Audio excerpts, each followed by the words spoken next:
उपवासाचे केलेले साबुदाणा वडा, दही चटणी आणि लाडू हे सगळ्यांच्या आवडीचे झटकीपट तयार केलेले इथे आज आपण दाखवत आहोत। सर्वप्रथम शेंगदाणे इथं मंद गॅसवर म्हणजे अगदी लो गॅसवर भाजून घ्यायचे, त्याचे साल काढून घ्यायचे आहे आणि ते मिक्सरमध्ये थोडेसे जाडसर असे बारीक करायचे आहेत आपल्याला।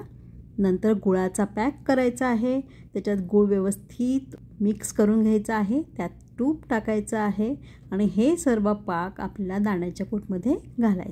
त्यात थोडीशी वेलची पावडर टाकायची। सर्व व्यवस्थित मिक्स करून झाल्यानंतर त्याचे छोटे छोटे लाडू करायचे आहेत। हे लाडू तयार झाले की असे दिसतात। नंतर साबुदाणा हा इन्स्टंट साबुदाणा भिजवून घ्यायचा आहे, त्याच्यामध्ये बटाटा, शेंगदाणे, मिरची, जिरं हे सगळं टाकून साबुदाणा वडा शॅलो फ्राय करायचा आहे।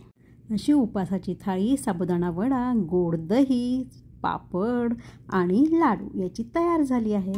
अशा रुचकर रेसिपींसाठी दीपाज किचनला सबस्क्राईब करा आणि बेल आयकॉन क्लिक करा, म्हणजे तुम्हाला नवीन रेसिपी मिळत राहतील।